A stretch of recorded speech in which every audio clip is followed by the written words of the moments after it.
Yo llevo haciendo experimentos por lo menos 25 años aquí en Colombia y en otros países, colaborando con muchas redes y con muchas disciplinas y muchas áreas de conocimiento. Y a veces me empiezo a preocupar, me empiezo a angustiar. Entonces hoy voy a tratar de compartir con ustedes parte de mis angustias y mis frustraciones, porque creo que de estas conversaciones pueden salir cosas valiosas. Y por eso lo pongo como una pregunta abierta de si vamos a lograr las revoluciones sociales que necesitamos a punta de empujoncitos o de nudges. Yo siempre he tenido algo de dificultad con la idea de empujón y nudge, porque el significado no es exactamente empujón, porque los empujones pueden ser cordiales y amables, pero los empujones pueden ser a veces bruscos o coercitivos. Pero en fin, digamos que esta idea de si es a punta de nudges que vamos a generar los cambios sociales que necesitamos, lo vamos a hacer. Entonces lo voy a tratar de hacer de la siguiente manera. Me puse a jugar con ChatGPT y pedirle que me creara una imagen y le dije, el prompt que le di es: hágame en 3 imágenes una secuencia en la que vamos a tener un árbol robusto y bien parado y le vamos a dar palo y después lo vamos a renacer. Y eso es lo que voy a tratar de hacer hoy. Voy a iniciar con uno de los desafíos más grandes que tenemos, creo que es el desafío más grande que tenemos hoy como sociedad, como humanidad.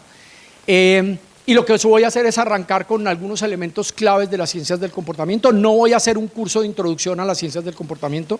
No voy a hablar del códex de 120 sesgos cognitivos que ya están identificados por psicólogos y demás. Tranquilos que no voy a hacer eso. Además, ChatGPT ya se los puede resumir muy rápido y les puede dar en segundos un montón de resúmenes de eso. Pero lo que voy a hacer es, arrancando de eso, voy a darle palo. Voy a sacarlos de la zona de confort. Nos vamos a sacar de la zona de confort. Nos vamos a incomodar. Y después voy a volverlo a salvar y a recuperar al final. Y eso es lo que voy a tratar de hacer hoy, con esa pregunta de si los cambios sociales de fondo que necesitamos los vamos a lograr a punta de nudges o no. Entonces primero arranquemos con el desafío. Y ese desafío es la gran aceleración. Todos esos gráficos que ustedes ven ahí, no estoy esperando que lean en detalle, pero les voy a dar algunos ejemplos. Son la misma secuencia de tiempo entre 1750 y el 2010.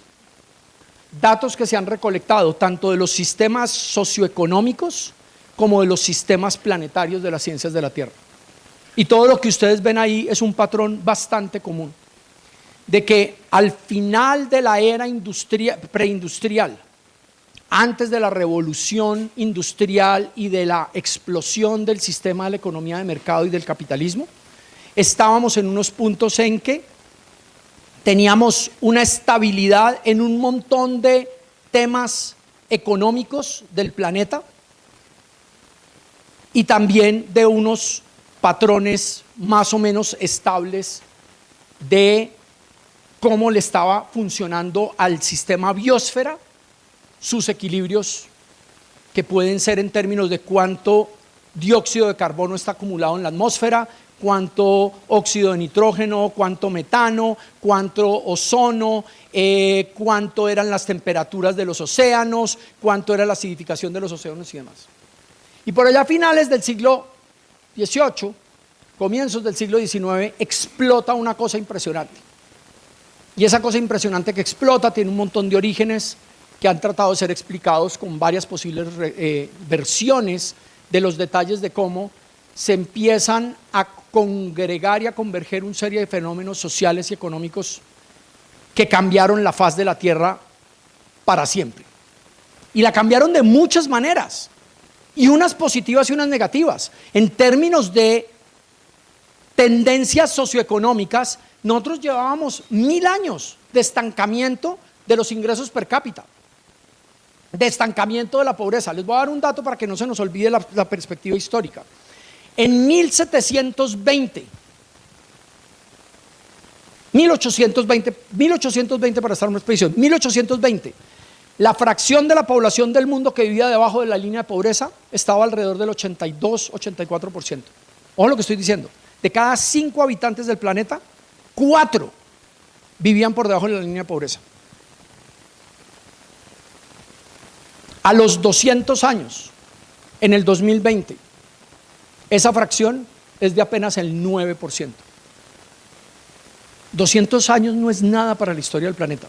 Y en 200 años pasamos de tener 82% de la población a tener apenas 9% de la población del mundo viviendo por debajo de la línea de pobreza.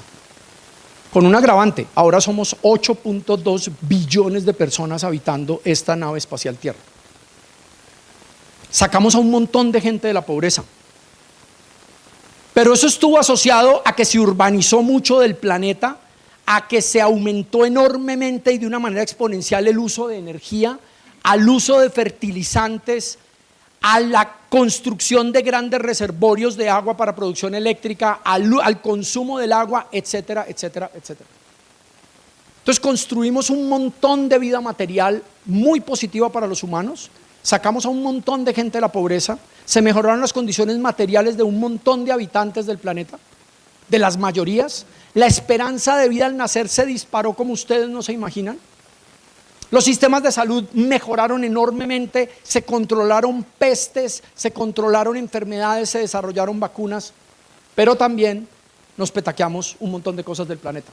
Acidificamos los océanos, llenamos los medios de agua de nitrógeno y fósforo que son absolutamente determinantes para problemas de eutroficación y de reducción de la biodiversidad.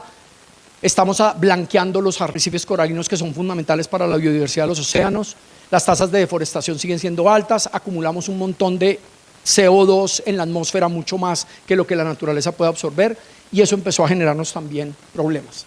Y esos problemas son lo que hoy podría ser el reto más importante para la humanidad, y es cómo vamos a devolvernos después de haber sobrepasado los límites planetarios que por millones de años se construyó por un equilibrio de un montón de procesos químicos, biológicos, orgánicos y demás, y estabilizaron unas condiciones ideales, que cuando ustedes hablen con un geólogo, pregúntenle, la ventanita de tiempo en la que se dieron esas condiciones para que hubiera vida humana es pequeñita. Las temperaturas ideales, el acceso a agua ideal, el acceso a vegetación ideal, un montón de cosas ideales en una ventana pequeñita de tiempo, y en ese holoceno de una historia larguísima de más de 4.000 millones de años, de pronto, de la aparición de la vida, apareció la evolución de los humanos y nos montamos en esta vaina, y por un periodo de tiempo relativamente corto, y en particular en los últimos 200 años, transformamos la Tierra. Y nos transformamos a nosotros mismos, en unas cosas para bien y en otras cosas para mal. Y lo paradójico es que la supervivencia de la especie va a depender de podernos devolver adentro de esos límites planetarios. La Tierra le puede importar 5 que se desaparezcan los humanos. Le va a importar 5 que desaparezcan los humanos. En esos más de 4.000 millones de años de historia, esto es un estornudo chiquitico que apareció esta especie en particular que transformó ciertas cosas claves que ahora llamamos el antropoceno, pero la verdad, la Tierra va a seguir cambiando y se va a seguir adaptando.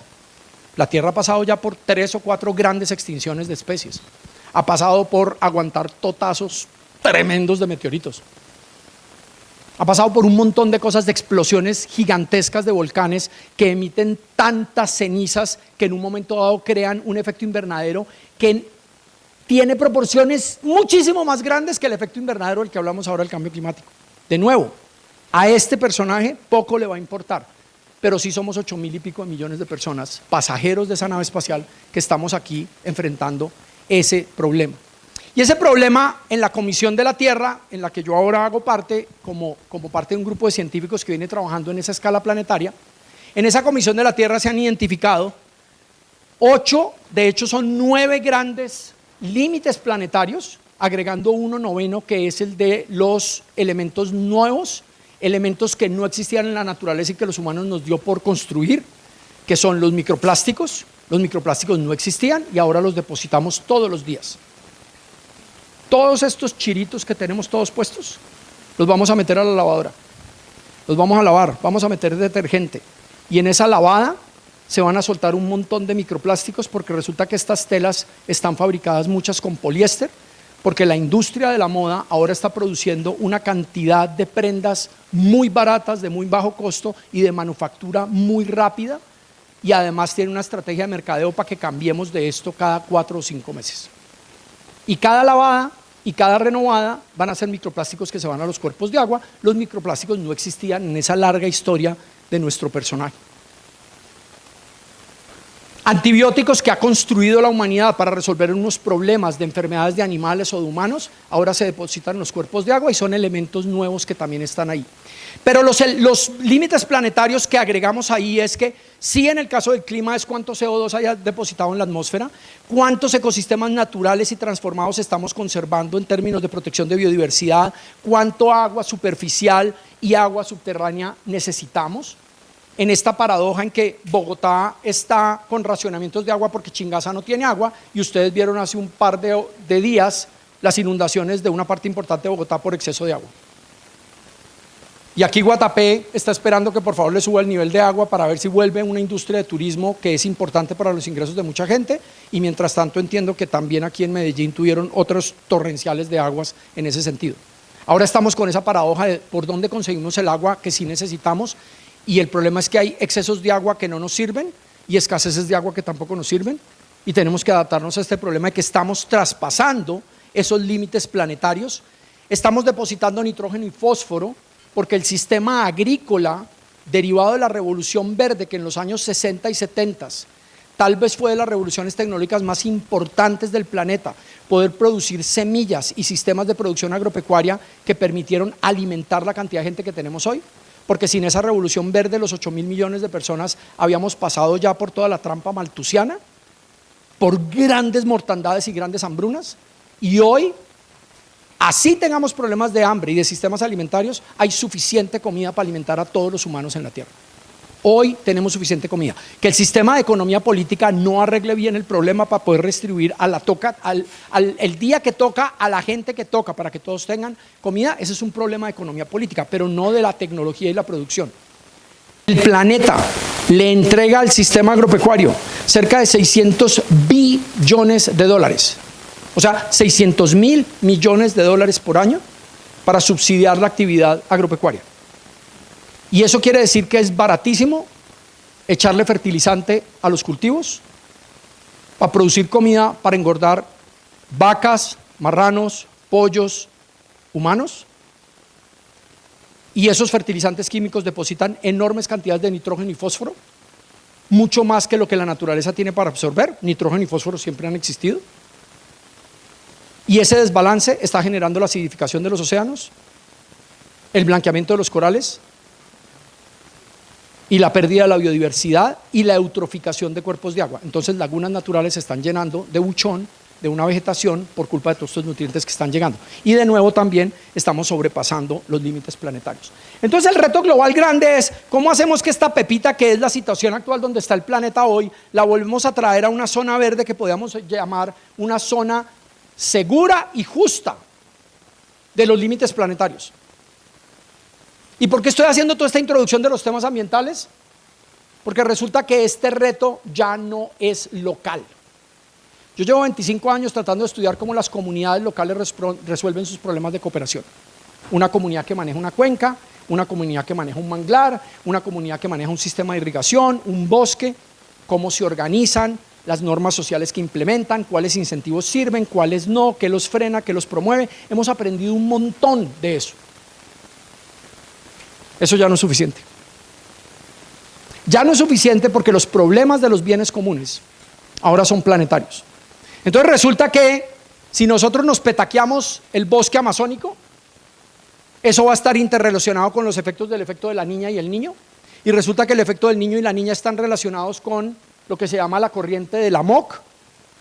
Googleen por favor qué quiere decir la corriente del Atlántico AMOC, y eso está relacionado con la cobertura vegetal del Amazonas. Entonces ya no importa solamente que las comunidades indígenas amazónicas colombianas o peruanas o brasileñas hagan bien la tarea, resulta que toda esta interdependencia planetaria hace que así una comunidad local sea pilísima, juiciosísima, campesina, afroindígena, en resolver sus problemas de sus recursos comunes locales, un evento de cambio climático global puede arrasar perfectamente, y esta gente que hizo bien la tarea a nivel local no va a ser suficiente. Y el problema es que estamos en los bienes comunes globales. Y esta interdependencia, como tantas otras que hay, de lo que ahora se denomina esta literatura de los tipping points, es que la interdependencia global es absolutamente evidente, es importantísima y es esa fragilidad de esa ventanita de tiempo de las eras geológicas del planeta que creó un equilibrio muy frágil, pero un equilibrio maravilloso para la vida humana. Y ahora, dentro de esa ventanita de tiempo, por razones de la huella humana y del antropoceno, podemos estar sacando a la Tierra de la posibilidad de mantenernos vivos a los 8.000 millones de habitantes, en esa ventana de tiempo, dentro de esos límites justos y seguros planetarios de los que se está mencionando en la Comisión de la Tierra. Y eso lo que quiere decir es que este es el reto de cooperación más grande que puede haber en este momento sobre el planeta. Es un juego de cooperación, pero no es un juego de cooperación entre dos personas con el clásico bendito dilema de los prisioneros que yo detesto, porque me parece que es una metáfora pésima para hablar de la condición humana. Ya no son juegos de bienes públicos de 3 o 4 o 5 personas. Somos 8.000 millones de personas jugando este juego. Y ese es el reto más grande que tenemos. Sobre todo que esos 8.000 millones de personas están en condiciones muy distintas en Colombia o en América Latina o en África o en Asia o en Norteamérica o en Europa. Pero además dentro de Colombia condiciones muy distintas si estamos hablando del Charco Nariño o de Ismina Chocó o si estamos hablando de un barrio en Medellín X o un barrio en Bogotá Y. Y esa heterogeneidad que tenemos hoy nos pone unos retos todavía más grandes. Ahora, sabemos mucho más hoy sobre el comportamiento de los humanos. Y yo les dije, no les voy a hacer una introducción de curso introductorio de economía del comportamiento, de ciencias del comportamiento, pero sí hay cosas que sabemos que es importante. Sabemos que los humanos sí pueden cooperar, a veces falla, pero sabemos que sí funciona. Por eso es que detesto la metáfora del dilema de los prisioneros, porque me parece una mala metáfora para describir que los humanos siempre que pueden, cuando les dan la oportunidad de chupar rueda del otro o de no colaborar con el otro, no lo van a hacer y se van a aprovechar de la cooperación del otro. Y lo que nos dice toda la evidencia experimental y anecdótica y digamos de recolección etnográfica y demás, es que sí, los humanos sí pueden cooperar. No estoy diciendo que siempre van a cooperar, estoy diciendo que sí pueden y tienen con qué, entre otras porque la evolución de la especie humana nos dio para precisamente llegar allá. Pero también puede fallar. Definitivamente sabemos que nosotros favorecemos nuestro interés personal y el de los nuestros cercanos o de nuestro grupo familiar o vecinal por encima del de los otros.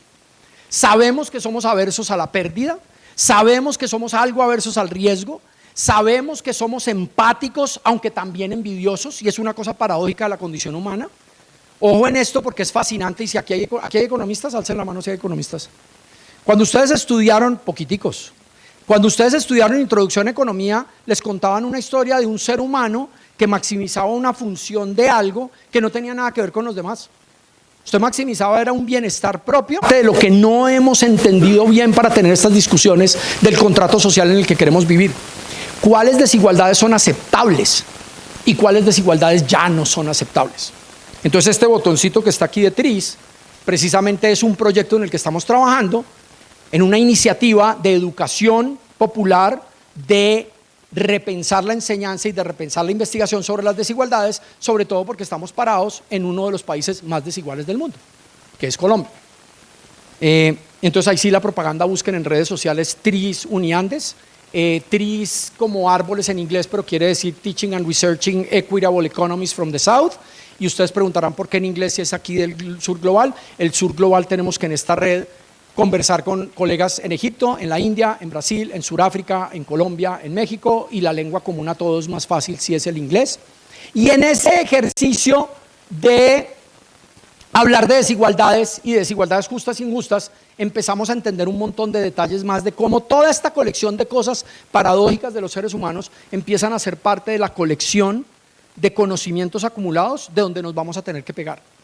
Sabemos que somos impacientes y miopes en términos de horizontes de tiempo, porque vemos mucho mejor de cerquita, pero vemos muy mal los horizontes lejanos, pero además somos impacientes en que el cuento del masmelo, en todo caso, si nos podemos comer el masmelo ya, es un disfrute inmediato, y aguantarnos las ganas para un eventual disfrute más tarde, así sea más grande, empezamos a mediar en esa preocupación. Eso es lo que llamamos la el problema del descuento, la tasa de descuento hiperbólico, pero también sabemos que somos capaces de posponer la gratificación y por eso en el experimento del masmelo, dependiendo de ciertas condiciones, somos capaces de ver cómo algunos niños o incluso adultos se aguantan las ganitas y esperan un poquito para adelante poder tener una retribución más grande. Tenemos capacidades limitadas, sabemos del concepto de ancho de banda, nuestro cerebro tiene una capacidad de procesamiento, eso simplemente es porque nuestro cerebro no tiene nada de perfecto y no es esa máquina maravillosa, espectacular de la que a veces nos pintan, y mucho menos en economía cuando nos aprendemos un modelo económico que dice que usted es capaz de mirar toda la canasta posible de bienes y todo el vector de posibles precios de bienes y usted calcula todas las posibles combinaciones de todos los precios por todos los bienes de consumo y decide en cada vez que va a decidir cuánto va a comprar de cada uno de acuerdo a los cambios de los precios. Eso no existe en la mente humana. La mente humana funciona con reglas de heurísticas para procesar eso mucho más rápido. ¿Ustedes se imaginan hacer mercado con ese modelo de racionalidad económica? Nos enloqueceríamos. Entonces resolvemos otras cosas. Yo normalmente compro 6 huevos. Yo normalmente compro harina. Tengo unos rangos de precio y dice, uy, no, el plátano está muy caro, voy a comprar entonces más arroz. Uy, el arroz se puso caro, voy a comprar un poquito más de papa. Pero tenemos unas heurísticas muy cortas, pero no de ese tipo de cálculo cognitivo porque tenemos una capacidad cognitiva limitada. Y eso quiere decir también que usamos entonces heurísticas. Y hay unas heurísticas buenísimas, facilísimas, que nos ahorran un montón de tiempo. Pero hay otras heurísticas que son un desastre. Y aquí podría hacer yo rápido una serie de experimentos para demostrarles cómo la mente todo el tiempo nos pone en la trampa. Uno de los clásicos, si yo les pregunto, si un capuchino y una galleta valen 1.500 pesos y el capuchino vale 1.000 pesos más que la galleta, ¿cuánto vale la galleta? Muchos de ustedes rápido dicen 500 pesos. Y resulta que la respuesta correcta no es 500 pesos, es 250. Esto se ha repetido miles y miles de veces. Y todavía la gente se siente y dice, no, tiene que ser 500. Y yo les digo, por la tarde siéntense en el break, siéntense, hagan en el papel las cuentas y verá que no es 500 pesos. Yo sé, eso es lo que le estoy diciendo. Porque el cerebro nos ayuda a hacer cálculos rápidos. El cerebro nos ayuda a hacer cálculos rápidos y a veces nos sirve para hacer cosas buenas, pero a veces nos hace cometer errores terribles. Somos pésimos con el problema del interés compuesto. En Estados Unidos, encuestas, y creo que en Colombia no se ha hecho sobre temas de educación financiera, algo así como el 40% de los adultos, y en Europa creo que lo han replicado, pero algo así como casi la mitad de los adultos, cuando les preguntan, usted tiene 100 pesos en una cuenta de ahorros y le da un 10% de intereses en su cuenta de ahorros, ¿cuánta plata tiene en 2 años? Y solo el 40% de la gente es capaz de hacer las cuentas bien. Entonces hay gente que dice, no, pero entonces si es el 10%, 100, entonces tengo 100 y otros 100, tengo 120. No, no son 120. Porque usted tiene 110 en el siguiente año, ahora tiene que calcularle el 10% al 110. Las heurísticas nos hacen tomar decisiones. Eso tiene consecuencias inmensas en el problema de interés compuesto, porque resulta que de eso depende que hagamos bien las cuentas de cuándo debería guardar de platica o debajo del colchón o de ahorro pensional. Y si estoy en fondos privados de pensiones, todavía peor el problema y todavía caemos más en la trampa. Pero al revés, el problema de los préstamos y de los créditos y el problema del gota a gota. Y por eso el gota a gota es una trampa complicadísima, con elementos además de violencia todavía terribles en nuestra sociedad. Entonces, todas estas son cosas que sabemos ya de un montón de vainas que cómo operamos, y lo que quiero que guarden en la cabeza es que de todo ese listado, algunas de esas pueden ser buenas y algunas de esas pueden ser perjudiciales. O lo quiero poner de esta manera, algunos de estos los podemos utilizar como vientos a favor y otros los podemos utilizar o entender como vientos en contra. ¿Y cómo vamos a construir un instrumental para resolver este problema? Con todo esto, yo tengo un pequeño, gran problema que me viene atormentando desde hace por lo menos 2 años. Y es una desconexión muy grande en que si sí es cierto, porque me la paso haciendo experimentos como la tienda de la confianza, el juego de la confianza, juegos de cooperación, juegos de bienes públicos y juegos de honestidad, y por todo lado uno sigue y sigue encontrando que la mayoría de los humanos es honesto. La mayoría, yo sé que los deshonestos existen y por ahí están y todos los conocemos, pero son poquitos, no son la mayoría. Así construyamos heurísticas y relatos de que es que toda la sociedad es corrupta. Y usted vaya a hacer experimentos y no es cierto.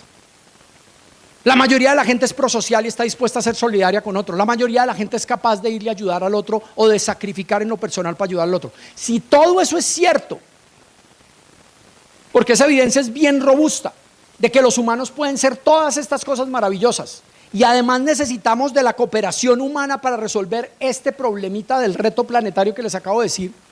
¿Por qué carajos los patrones agregados no siguen dando? Y entonces es como si no aprendemos y las tasas de consumo o de emisiones de CO2 per cápita siguen subiendo. Todavía no sabemos si alcanzamos el límite hace un par de añitos, todavía es difícil saber si aprendimos algo con esta berraca pandemia.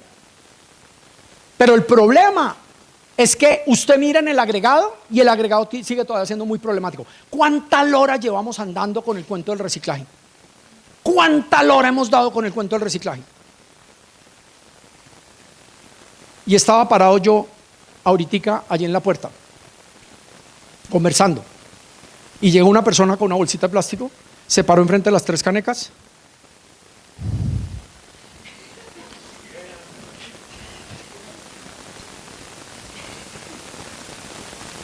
Ni siquiera nos hemos inventado eso bien. Y le estaba diciendo a Carolina, no lo hemos inventado bien. Toda esta ciencia, y este problema no es de este edificio, este problema no es de esta ciudad, este problema no es de este país, este problema es universal. Hoy en Colombia, que tiene una población de recicladores, de población que es absolutamente vulnerable, de la más pobre, y que deriva su vida de estar esculcando canecas, que es un trabajo absolutamente indigno, y recicla un montón de cosas, y todavía hoy las tasas de reciclaje de Colombia son bajísimas. Entonces lo que estoy diciendo es que en el agregado no hemos resuelto los problemas, y todavía reciclamos muy poquito como sociedad, aquí y en el resto del planeta.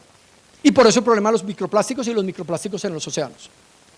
No hemos sido capaces en el agregado.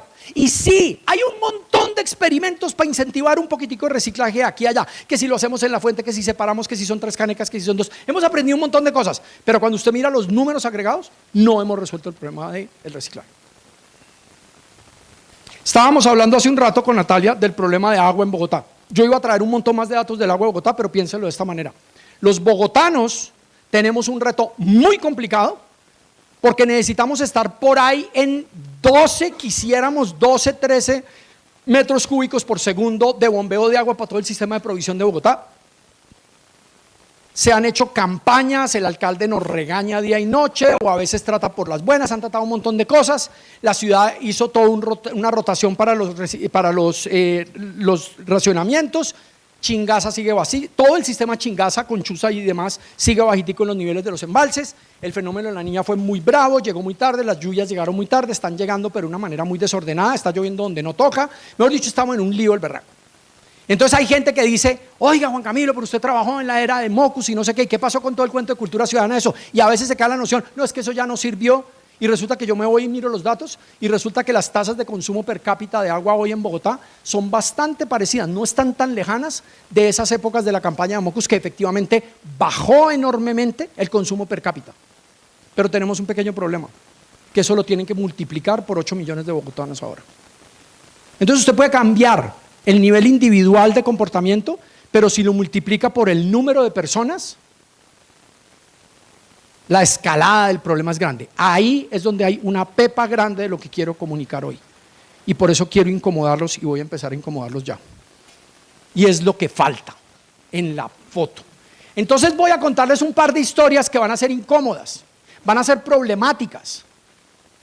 Este paper salió en el 2022 y se sentaron Estefano de la Viña y Lino, se me olvidó el nombre, y recogieron toda la evidencia que había de montones de proyectos con nudges, con empujoncitos que había por todo el planeta. Y recogieron evidencia en la que 126 distintos experimentos aleatorios, con cerca de 241 nudges y 23.5 personas que pasaron por esos experimentos. Y se pusieron a mirar, ok, ¿los nudges funcionan o no funcionan? Vamos a mirar los efectos. Pero ojo, porque es que nosotros cuando trabajamos con estadísticas y trabajamos con datos, por eso a los economistas les dicen que parecen astrónomos porque se las pasan buscando esas estrellitas, lo que queremos es que la regresión estadística diga que hay 3 estrellitas para decir hay una significancia estadística de menos del 1% de error y por lo tanto estamos tranquilos. Y hablamos mucho menos del tamaño del efecto, no de la significancia estadística del efecto. Y este par de personas lo que hicieron fue recoger toda esa evidencia y encontraron que en promedio hay unos efectos de tratamiento que puede estar más o menos, girando entre el 0 y el 10% en promedio del efecto del tratamiento, pero además sube dependiendo de cuánto es el grupo de control que entra como punto de referencia, y esa vaina después de cierto nivel de grupo de referencia empieza a caer otra vez. Pero resulta que estas tienen muy poquitos efectos o nulos. Y segundo, si nos concentramos en los nudges, de pronto estamos ignorando que necesitamos hacer cambios de fondo de la sociedad en términos estructurales. Pero todos ustedes saben por qué los nudges son tan interesantes y atractivos. Primero, son relativamente baratos. Segundo, a los políticos les encantan porque no tienen que pasar ninguna legislación. Perdón, pero todos ustedes lidian con los políticos, de una forma u otra.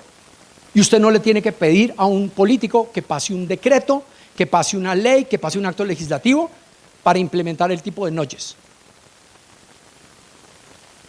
Porque precisamente la filosofía de los nudges es: trabajemos con lo que hay en el sistema actual y miremos a ver si con este empujoncito y con este mensajito y esta vaina logramos que la gente se salga de este comportamiento y se pase para este comportamiento. Pero por favor recuerden el problema de los números grandes. O los 8 millones de bogotanos para ahorrar agua, o los 8.000 millones de habitantes del planeta para poder reducir todas las presiones sobre los límites planetarios. Entonces, estamos logrando algunos cambios, unos chiquiticos, la mayoría son nulos, y multiplicado por un montón de gente, de pronto no estamos sacudiendo el sistema y necesitamos sacudir el sistema. Entonces lo que ellos dicen es: de pronto en la comunidad comportamental nos concentramos tanto en el individuo que se nos olvidó la estructura. Y ese es el primer mensaje que quiero que traigan acá. Y les voy a dar un ejemplo absolutamente contundente de precisamente lo que estoy hablando, de la motivación sobre el problema climático. Y la motivación sobre el problema climático es la siguiente: hay un más o menos gran consenso en la población académica y de política pública que el impuesto al carbono es bueno para la sociedad. Ahorita hablamos del tema distributivo porque es un tema fascinante, pero en sí mismo la idea del impuesto al carbono, lo que en economía llamamos los impuestos piguvianos, y que en chipcha yo lo que llamo es pague por los platos rotos. Si usted contamina, pague equivalente al daño que le causa a la sociedad, a tal punto que si está bien estimado el impuesto, usted ya la piensa dos veces y dice: si en todo caso me sigue siendo más barato pagar el impuesto y se lo transfiero a los consumidores y demás, pero todavía no me es más barato cambiarme de tecnología o de sistema de producción, entonces lo pago. Y eso quiere decir que es cuando hay actividades a las que somos tan adictos, como el petróleo, como el tabaco, como el licor, como los juegos de azar, y por eso le clavamos impuestos de ese estilo a todos los que acabo de decir. Y si por la adicción humana que tenemos a todas estas cosas que acabo de decir pagamos impuestos, recaudamos una platica, y con esa platica podemos hacer cosas buenas para proveer bienes públicos, incluyendo bienes públicos para desincentivar el consumo de esas cosas, para transformar la estructura y la infraestructura social y pública y física para poder mejorar comportamientos, un montón de cosas. Pero si el incentivo es lo suficientemente interesante del impuesto, si el impuesto es suficientemente fuerte, que ahora o el empresario o el consumidor, porque acuérdense que cualquier impuesto al empresario le pasa parte al consumidor en vía precios, entonces ellos de pronto dicen: oiga, va a ser como más barato entonces más bien comprar energía limpia, porque ya no pago impuesto al carbono. Pero si yo lo estoy comprando a tal proveedor de energía y esa energía la produce con plantas térmicas, como estamos ahorita con las plantas térmicas reventados porque Guatapé está desocupado y todo el resto de reservorios que son importantes para generación eléctrica están desocupados, pues tocó meterle candela literalmente a las térmicas, entonces hay que pagar más impuesto al carbono. Pero si empieza a aparecer una oferta interesante de fotovoltaica o de eólica en el país, y a medida que vaya pasando, ya algunos empresarios dicen: buenísimo, yo compro esa energía y con esa pago 0 impuesto al carbono. Entonces los impuestos al carbono tienen un montón de sentidos. Uno de los grandes problemas del impuesto al carbono es que puede tener un peso extra sobre las poblaciones más pobres. Entonces, si los ingresos más bajos de Colombia, piensen en el 20% más pobre de Colombia, más o menos se gastan el 30% de su canasta familiar en comida. Eso es más o menos lo que nos dice el DANE, pues, cifras muy gruesas. pues el peso del impuesto al carbono sobre los combustibles sobre el transporte y sobre otros elementos que están asociados a la cadena de valor que le lleva comida hasta los supermercados y las tiendas a los ciudadanos, pues entonces toda esa cadena le va a transferir parte de eso a los ciudadanos. Puede ser que haya un golpe extra en comida y uno no quisiera que se golpeara mucho los ingresos de los más vulnerables. Y por eso dentro de la literatura de impuestos al carbono, algunos hemos venido proponiendo la idea de los dividendos de carbono. Y es, si todos somos accionistas del planeta Tierra y todos somos accionistas de la atmósfera, ¿por qué no hacemos lo siguiente? Pongamos un impuesto al carbono grande, recaudamos la plata y después vía ingreso solidario la redistribuimos a los más vulnerables y lo que le devolvemos en plata a los más vulnerables lo pagamos con los recaudos del impuesto al carbono y los más vulnerables no pierden, de hecho ganarían. Y sí lo terminan pagando en parte los más pudientes que no tienen ningún problema, además porque en la canasta familiar de los más ricos el peso de la comida es chiquitico. Entonces el impuesto al carbono pareciera que es una buena idea y muchos países han venido adoptando impuesto al carbono. Colombia adoptó impuesto al carbono en el 2016, arrancó en el 2017, empezamos a recaudar un impuesto al carbono muy bajito, por ahí alrededor de $4 por tonelada de carbono equivalente.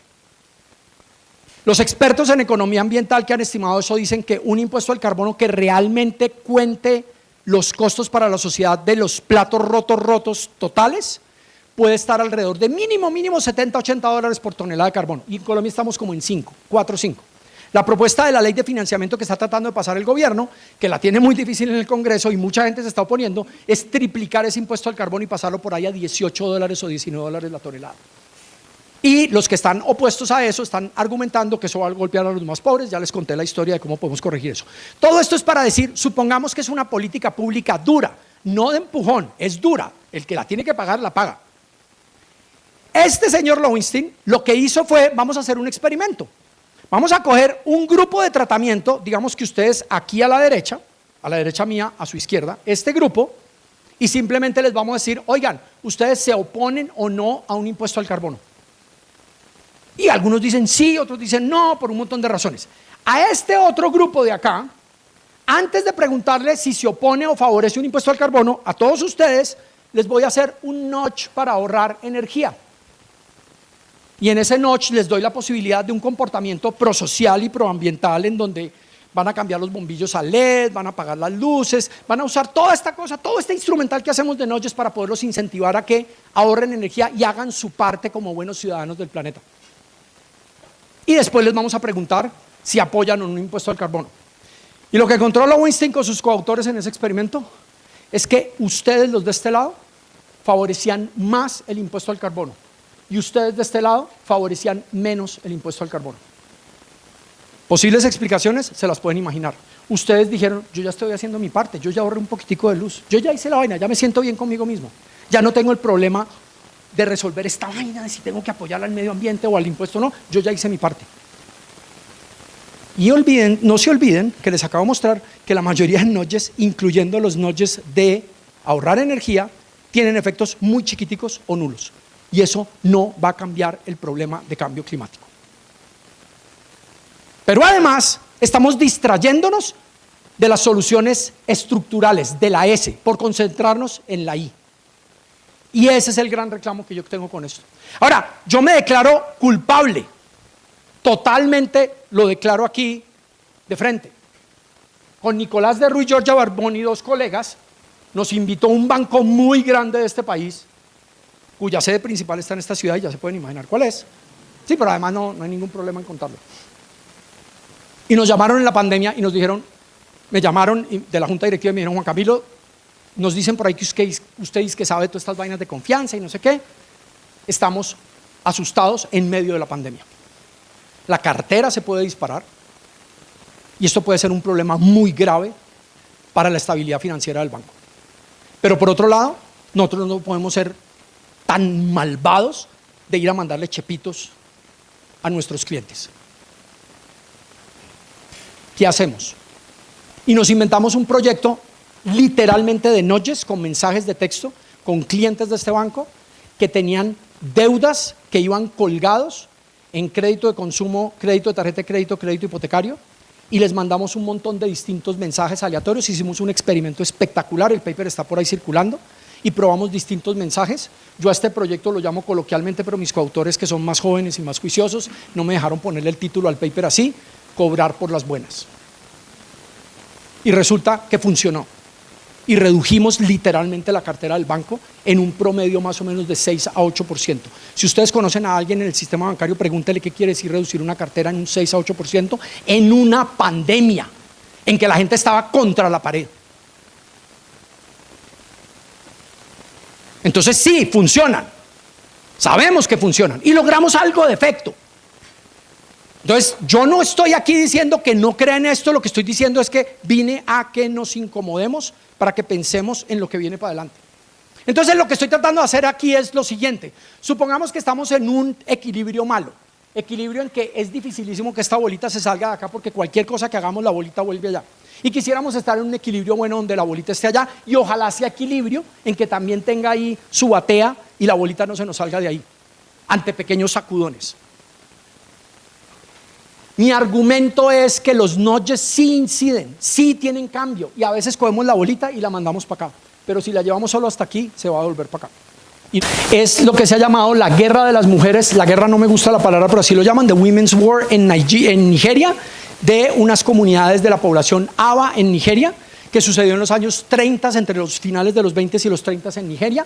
Otra, el fin del foot binding, que en español se traduciría algo así como la amarrada de los pies a las niñas en China, que terminó a finales del siglo XIX y comienzos del XX.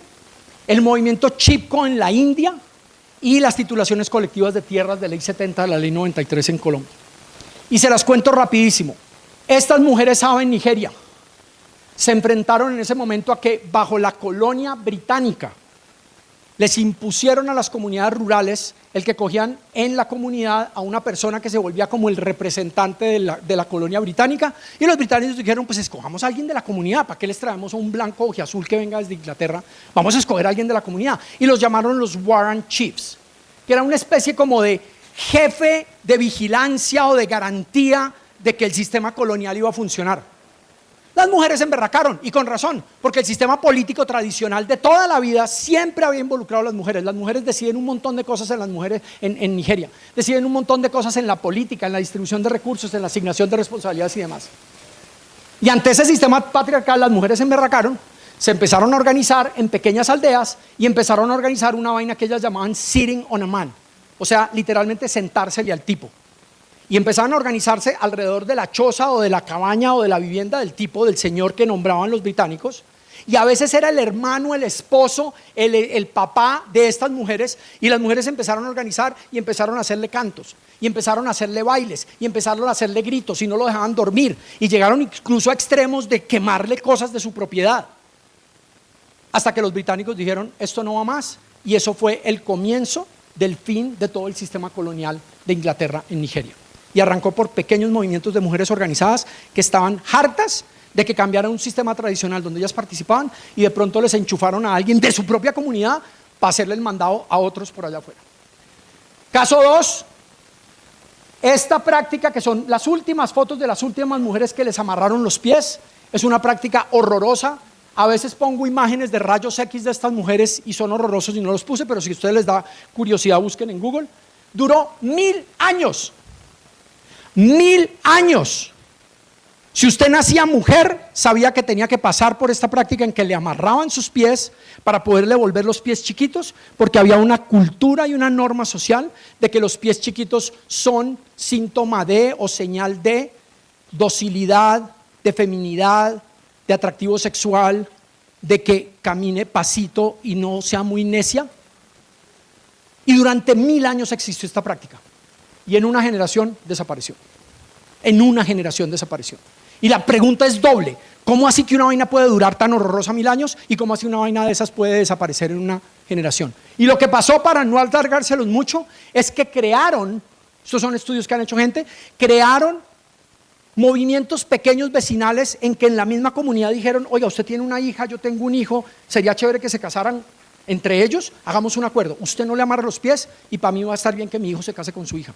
Y crearon una vaina que se llamaban las sociedades de pies naturales, literalmente. Pero además empezaron a contarle al resto de los chinos: oigan, ¿ustedes sabían que esta vaina no pasa en ningún otro lugar del mundo? Y además empezaron a decir, oiga, ¿usted había pensado que si usted no le amarra los pies a las niñas pueden trabajar más, pueden caminar más rápido? ¿No les duele? ¿Van a vivir una vida más normal? Y en una generación desapareció esa práctica. Entonces esas sociedades de pies naturales tenían que ser entre vecinos que se tuvieran confianza para que usted aceptara que de verdad su hija se casara con mi hijo y yo aceptara que mi hijo se casara con su hija, a pesar de que había una norma de 1000 años que decía que una mujer es elegible para matrimonio solamente si tiene los pies amarrados. El caso 3, similar, en el siglo XVIII mataron a una mujer que estaba cuidando unos árboles y de esa mujer se volvió emblemática en un movimiento de mujeres y se creó el movimiento Chipko. Chipko quiere decir abrazar, y estas mujeres abrazaárboles, que ahora lo decimos a veces despectivamente contra el movimiento ambientalista, se volvió un movimiento de mujeres, y resulta que más adelante en los 70 se organizaron porque unas empresas madereras estaban tumbando bosques, y esa tumbada de bosques, oh gran sorpresa, generó grandes inundaciones, y esas grandes inundaciones arrasó con un montón de comunidades. Las mujeres se acordaron de esta mujer emblemática que habían matado por proteger unos árboles y generaron el Chipko Movement, que cuentas largas más corticas, terminaron entre otras en expedir en la India la primera ley forestal de protección de bosques, y se prohibieron las licencias forestales en un montón de bosques que eran sagrados para las comunidades. Y el último, la titulación de tierras colectivas en Colombia. En el año 91 la Constitución incluyó el artículo 55 transitorio que le dijo al gobierno: usted tiene que incluir en 2 años, expedir una ley que le otorgue reconocimiento legal de ocupación ancestral de las tierras a las poblaciones afrodescendientes en el Pacífico. Y paradójicamente las comunidades negras no lograron elegir ningún constituyente, pero las comunidades indígenas, que estaban mucho más organizadas, lo lograron, entre otras con Lorenzo Muelas y otros líderes indígenas, y detrás de bambalinas se reunían con los líderes afro y acordaron que las comunidades indígenas iban a meter en la constituyente ese artículo transitorio que derivó en la expedición de la Ley 70 de 1993.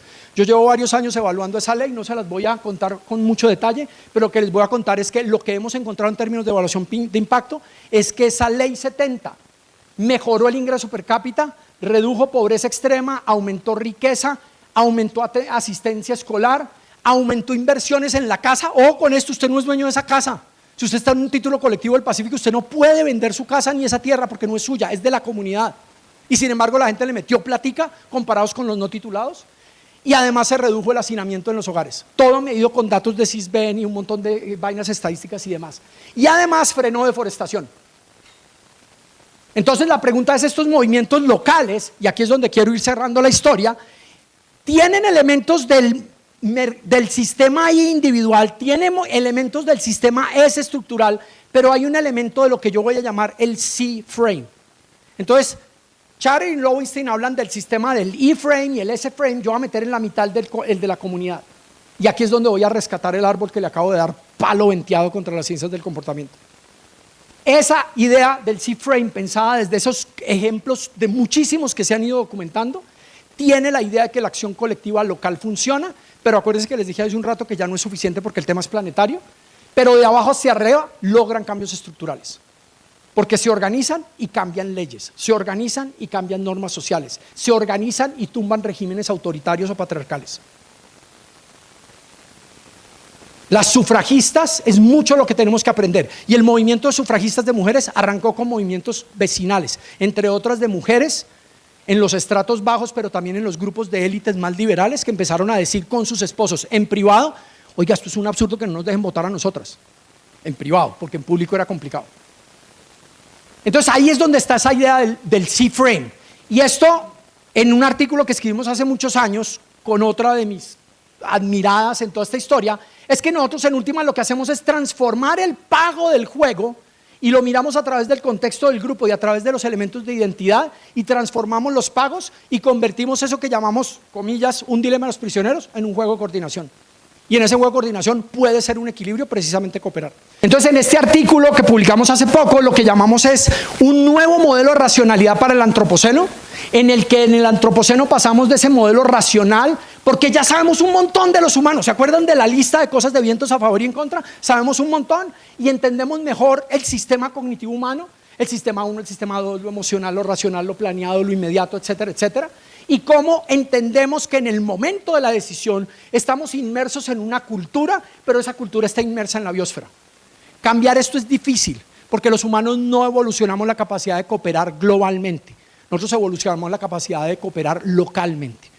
Y eso es lo que nos dicen los neurólogos, los biólogos evolutivos, los antropólogos, toda la gente nos ha dicho, los humanos sí evolucionan la capacidad de cooperar, pero en esos problemas locales, pero ya les he venido diciendo, eso ya no es suficiente. Entonces esa coevolución entre el entorno físico y esas racionalidades, y vuelvo al cuento de la red, ¿se acuerdan las redes de redes empujando la bolita para arriba? Es de lo que tenemos que trabajar ahora. Con Sara Constantino y Caroline Shin estamos trabajando ahorita en un paper y es, vamos a identificar todos estos mecanismos comportamentales y vamos a ver cuáles vamos a poner en la categoría de vientos en contra. Esos vientos en contra que nos impiden tener los comportamientos que necesitamos. Pero también pensemos en los vientos de cola. Los vientos de cola que nos podrían empujar para allá. Y hay un montón. De hecho, hay unos que funcionan en ambos lados. El tema de la prosocialidad funciona de lado y lado.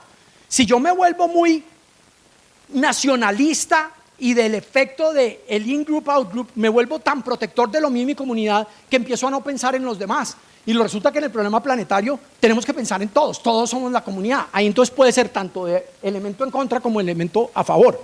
Entonces eso es lo que estamos haciendo con esto. Esperamos sacar ese paper dentro de pronto, entonces estén sintonizados con eso. Entonces termino con una nueva recuperación del árbol caído y del palo, y es precisamente Richard Thaler tiene una práctica muy bonita, y es que cuando la gente le pide que le firme el libro, y yo iba a traer la foto del libro mío porque en algún momento tuve que comentar una conferencia de él, iba a traer el libro mío de noche y se me olvidó, pero encontré en internet que resulta que él a todo el mundo le firma el libro con la firma diciendo Nudge for Good.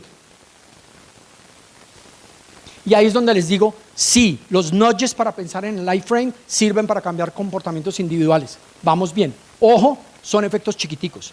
Pero los nudges también tienen que servir como empujones para que la gente presione para los cambios estructurales. ¿Cuáles son los nudges que tenemos que hacer? No solamente para que la gente ahorre energía, sino para que vote por las reformas políticas que necesitan para que salvemos el agregado del sistema.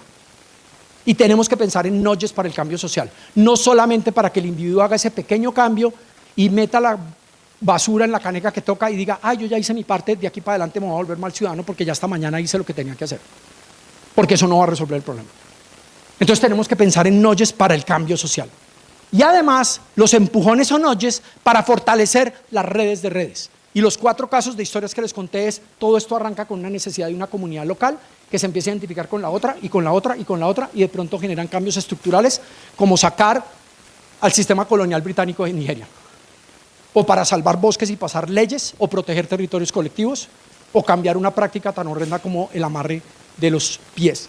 Todo eso desde la idea de que tenemos que ser más creativos, en que la idea de los empujoncitos o los nudges tienen que ir más allá de simplemente vamos a hacer esos pequeños cambios comportamentales, pero que no van a resolver el problema agregado.